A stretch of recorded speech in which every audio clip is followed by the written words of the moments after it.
Namaste. So, in the previous lectures, we are discussed yoga in Vedas. Now, we are discussing yoga in Upanishads. So, what are the Upanishads? Upanishads are philosophical part of Vedas. So, these are the final and most philosophical part of Vedas. That's why they are called Vedanta. That means the end or the highest knowledge of Vedas. So these Upanishads are focused on four main things, that is, who am I and what is the truth of life, and third one is what is ultimate reality and how can we be free from suffering. These Upanishads also explain two central truths, that is Brahman and Atman. Brahman. Brahman is the supreme reality and infinite and eternal. So, Brahman is the universal source and it is on beyond the senses. So, it cannot be seen but it is experienced through realization only. Second one is Atman. Atman is true self or soul in every human being, but it is not a mind or body, but it is a pure consciousness. That's why Upanishads explain these two are equal. That means Atman is equal to Brahman. That means your true self is same as the universal reality. This leads to liberation and moksha and free from birth, death and suffering. Now we are understanding how different Upanishads explains yoga. So there are 108 Upanishads, in that 13 are more important and 20 Upanishads explains or focus on meditation and yoga. The first one is yoga in Chandogya Upanishad. So Chandogya Upanishad is the oldest and most important Upanishad. It teaches meditation, self-knowledge and unity of existence. So what are the yogic techniques? That is unity of Atman and Brahman and meditation and importance of Om, and also it explains cosmic harmony. So first one is unity of Atman and Brahman. So it teaches famous statement, that is Tattvamasi. That means you are that. That means your true self is the same as the universal reality. That is the meaning of Tattvamasi. And the second one is meditation. It emphasizes meditation and contemplation to realize truth and inner peace. And the third one is importance of Om. So, Chandogya Upanishad explains how Om chanting is important. Om chanting is the powerful spiritual practice that purifies the mind and leads to inner awareness. The fourth one is cosmic harmony.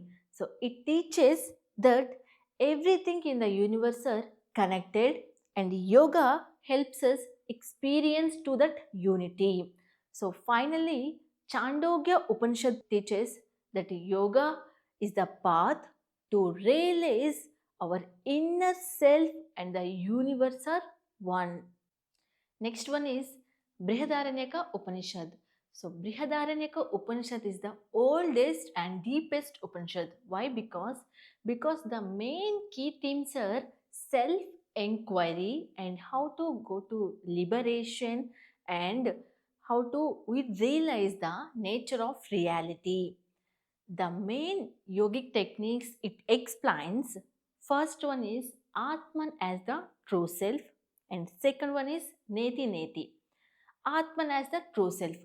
So it explains that the true self is beyond our mind and body. So and it is a eternal. So knowing, when we are knowing these, we are not body, we are not mind, then we are freedom from fear and sorrow. And the second one is Neti Neti. Neti Neti means not this, not this. So it is a powerful method of self-enquiry and meditation used in yoga and Vedanta. Neti neti means, so many people think they recognize I am the body, or I am a mind, or I am my thoughts, or I am my emotions, or I am my roles. That means I am a teacher, student, or something, and etc. So these neti neti helps removing what we are not and discover what we are. So when we remove these, what is that? We remove I am not the body, I am not the mind, I am not my emotions. When we remove these, and the remaining will be pure awareness, that is true self. That is Neti Neti. The third yogic teaching of Brihadaranyaka Upanishad is control of mind and senses. So, control of senses, inner discipline, and meditation are the key practices of yoga. And the fourth one is liberation through knowledge. So, it teaches that liberation is comes from self realization and experience only. It is comes from knowledge, but it does not comes from rituals. So, it is not comes from external rituals. It comes from inner ritual, that is meditation. So, that leads to moksha. This is an ultimate goal of yoga. So, Brihadaranyaka Upanishad teaches yoga is the path to realize our true self beyond our senses and mind. The next Upanishad is Kathopanishad. So, Kathopanishad is a dialogue between Nachiketa and Yama. The main key themes are death and the nature of soul and path of liberation. So, what are the yogic techniques in Kathopanishad? First one is control of senses and mind. Second one is yoga as study mind. Third one is meditation and inner awareness. Fourth one is path to liberation. So, control of senses and mind. So, it compares body as a chariot. In that body, Atman as a rider, intellect as a driver, mind as a reins, senses are horses. So, yoga means controlling the senses and mind to reach the goal. The second one is yoga as study mind. So, when control the senses, the mind is automatically study, that is yoga. Third one is meditation and inner awareness. So, meditation is a path to know our true self beyond our mind and body and senses. Fourth one is path to liberation. So, self knowledge through yoga is leads to moksha, that is liberation. So, when we reach moksha or liberation, we are free from birth, death, and suffering. Finally, the Kathopanishad teaches yoga is a path to mastering over the mind, senses, and body to know our true self. The next one is Taittiriya Upanishad.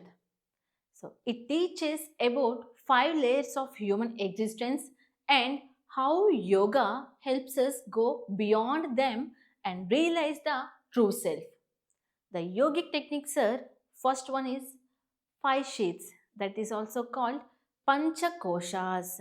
So it explains that every human beings have 5 layers, that is Annamaya Kosha, Pranamaya Kosha, Manomaya Kosha, Vijnanamaya Kosha and Anandamaya Kosha. So Annamaya Kosha is belongs to physical body. Pranamaya Kosha is belongs to energy body or breath body. Manomaya Kosha is belongs to mind. Vijnanamaya Kosha is belongs to intellect. Anandamaya Kosha is belongs to bliss. So yoga helps us move from outer layer to inner awareness. That means yoga helps we are move from Annamaya Kosha to Anandamaya Kosha. The second one is self-discipline and right living. It teaches truth, discipline and self-control and ethical living. These all are supports yogic path. Third one is meditation and inner peace. Through meditation and self inquiry, the person realizes the true self beyond the koshas, that is, panchakoshas. And the fourth one is bliss as the nature of the self. It teaches that the true self is a pure bliss, that is ananda, that is the goal of yoga. And finally, the Taittiriya Upanishad teaches that yoga is a journey. It moves from body, mind to inner bliss and self realization. The next Upanishad is Svetasvatara Upanishad. The main key themes are nature of Ishvara and practice of yoga. So it gives one of the earliest clear descriptions of yogic practices. So it teaches meditation, breath control, sense restraint, and devotion as the path to self-realization. So the main yogic teachings are practical yoga instructions. So, these Upanishad provides a detailed description of yogic practices like asana, pranayama and meditation to reach union with divine. So, what are the practical yogic instructions? So, it explains how to sit for a meditation in a clean and quiet place required with body straight, mind calm and breath controlled. So this is the one of the first text to describe meditation posture and discipline clearly. The second one is control of mind and senses. It says yoga happens when the senses are restrained and the mind becomes ready. So this leads to inner peace and clarity. Third one is meditation and supreme reality. It teaches meditation on the divine, that means Brahman or Ishvara, as the source of the universe and inner light. Fourth one, union of individual self and supreme self. Through yoga, the person or one realizes that Atman and Brahman are one. That is realization or liberation. The fifth one is yoga leads to freedom. It says yoga destroys sorrow, ignorance, and fear, it leading to moksha. And finally, the Svetasvatara Upanishad teaches yoga as a complete path of meditation to realize inner realization and leading to liberation. So these all are yoga in Upanishads.